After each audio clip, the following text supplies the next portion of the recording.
Hey guys, this is Abhishek from gadgetstools.com, and today we are going to do a quick hands-on review of the Lava Iris Pro 30.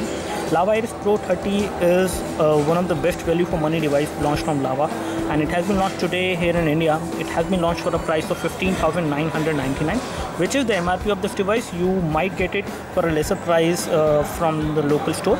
When it comes to the display, it has a display powered with LCM 500 bright technology. Basically, you have this kind of a specification when it comes to the display. It is 500 LCM bright display, so which is actually the lumens which you have on the display. It increases the overall brightness of the display.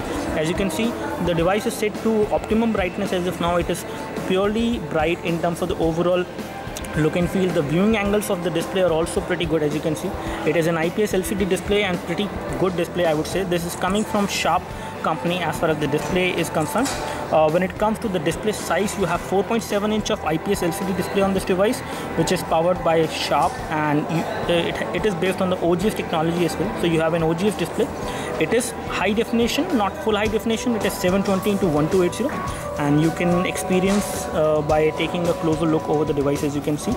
So once we take a closer look, we won't notice any pixelation on this display. Either you look it from the camera or from your naked eyes, you won't notice the pixelation. One thing which I really like about this device is the overall form factor, because this device has a display of 4.7 inch, so the overall form factor becomes good. And in terms of the overall design, it looks like an iPhone to an extent, not completely I would say, but again it looks like an iPhone to an extent. Let me just remove this cover and show you the comparison by comparing it with iPhone 5 which we have with us. So it looks like an iPhone in terms of the overall design, I would say. When it comes to the backside, the backside has a 8 megapixel camera on this device, which is again good. You have dual LED flash on this device. You have a secondary mic over here for noise cancellation and video chat, as you can see. And 8 megapixel camera on this price is little bit lower, but again it will give you decent performance when it comes to the day-to-day usage, and we will just show you the camera as well. At the back, if we take a look, we have the Lava branding over here, and we have the mesh for the loudspeaker. The loudspeaker is actually at the back side, so if you place the device like this on a table, the loudspeaker will get blocked and the sound will get muffled, but it will not get completely blocked. If we take a look over here, we have the power and sleep key at the top, and then we have the volume rocker. Both of the buttons are metallic buttons. When we take a look over the bezel over here, the bezel on this device is plastic bezel. It is not metal, and we have just tested the same. It is actually good quality plastic with chrome finishing, which we have on this device as far as bezel is concerned. We have a micro USB port for data syncing and charging. We have a primary mic over here as well for voice calling. When it comes to the front, on the front we have the nice metallic earpiece which is there inside. The metallic earpiece is inside. The front camera on this device is a 3 megapixel fixed focus camera. However, the back camera, which is 8 megapixel, is an autofocus camera, and you do have tap to focus as well. At the bottom, you have the micro USB port for data syncing and charging. You have the primary mic over here. And let me just remove the back cover to show you the phone from the back side. Again, this is a dual SIM phone, as you can see. So you can insert 2 SIM cards, one over here, other one over here. The second SIM card should be a micro SIM, whereas the first one can be a normal size SIM card. You have the micro SD card slot over here, so you can expand the storage of the device with a micro SD card, which can be maximum of 32 GB or 64 GB is also supported. So this is how the device looks like from the back side. When we take a look over the phone from the software part of view, this is how the welcome screen looks like. Again, once we unlock the device, we see stock Android running on this device. So in terms of the overall interface, it is stock Android mostly. It is little bit customized and optimized, but again you will have some applications coming from Lava like Lava Care and some other, but apart from that, the overall customizations are very much minimal on this device, so that is a good thing. The device becomes quite snappy, and there is no problem while using this device in day-to-day usage. However, the widgets which are there on this device, there are one or two basically slight customized widgets which we see on this device. Apart from that, there is no customization whatsoever which we can notice. So this is how the notification center look like. You also have the option of monitoring the CPU usage from here. And let me just go back to the settings. Taking a look over the device, as you can see, it is running stock Android mostly. There are slight amount of customization which has been done on this device, so which is definitely going to give you a better usage in day-to-day usage, a better scenario, a better use case scenario basically. It will not affect the overall performance of the device. The device is responsive as far as the home screen transitions are concerned. You have like 5 home screen, which you cannot again increase and decrease. You do not have the option of increasing the home screen. Let's take a look over the version of Android which this device is actually running. So once we take a look over the version of Android, it is running 4.2.1 as you can see, and we might get 4.2.2, and again getting KitKat on this device is not confirmed, but company has given us an idea that they might push KitKat if it is required for the users. When it comes to the keyboard, here we have the settings for the keyboard, and if we take a look over the Android keyboard settings, we do not find the option of typing with swipe to type, so you do not have support for continuous typing on this device. The continuous typing will not be supported, but again you have support for Indic languages support, basically for the different kind of languages keyboard which you can install on this device, that is supported.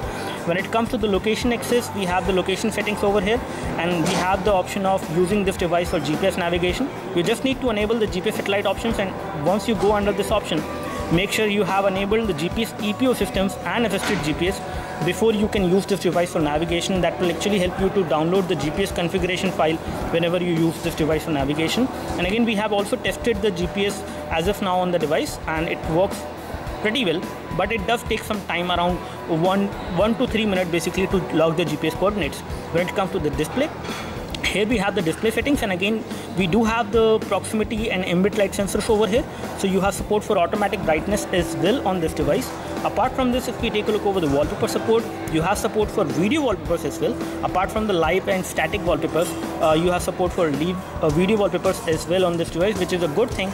And again, when we take a look over the RAM, this device has 1 GB of RAM, and let me just show you how much of that is actually available when the device is idle and when you are not actually running too many processes in the background.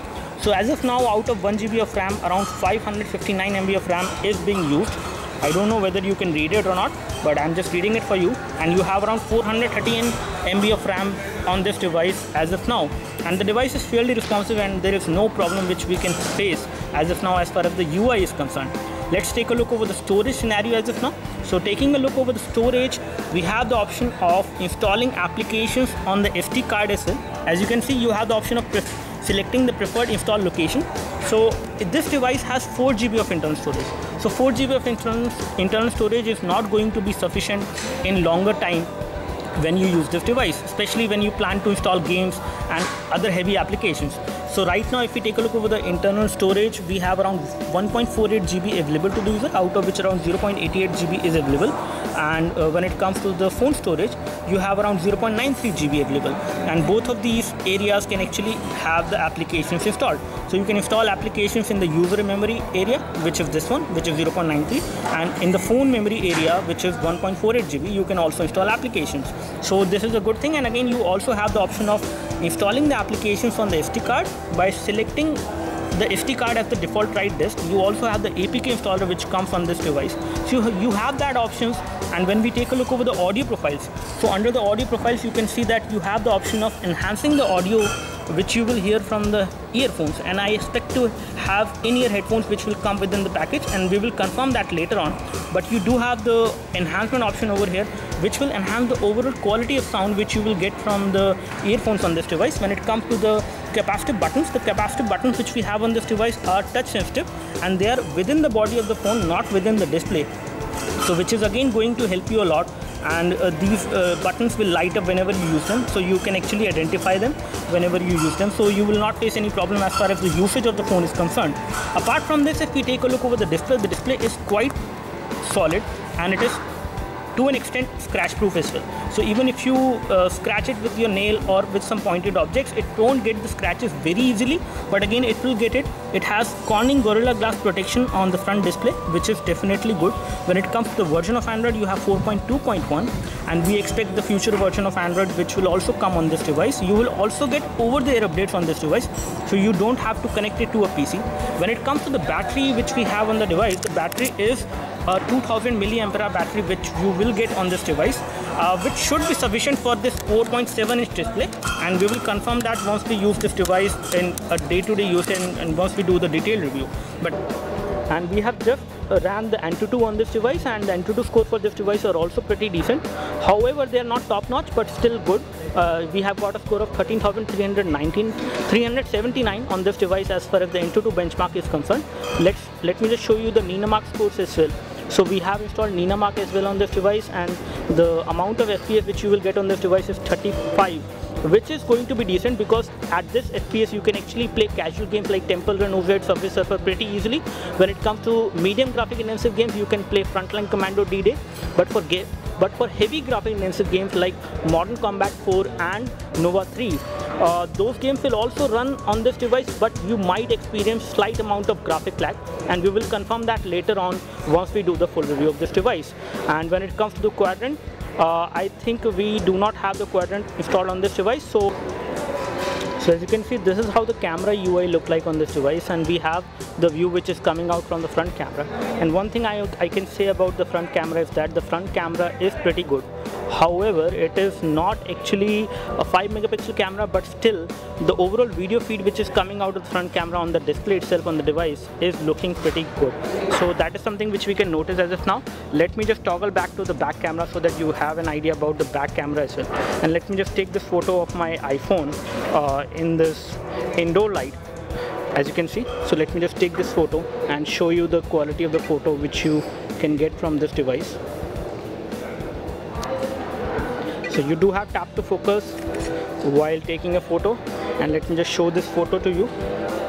So this is how the photo will look like, and again I can say that the photo looks pretty good in terms of the overall colors which you will expect on this device. And in terms of the details as well, the photo is looking pretty good, especially within this low light in which we have taken this photo. The colors and the details have actually came out to be pretty good on this device as far as the camera is concerned.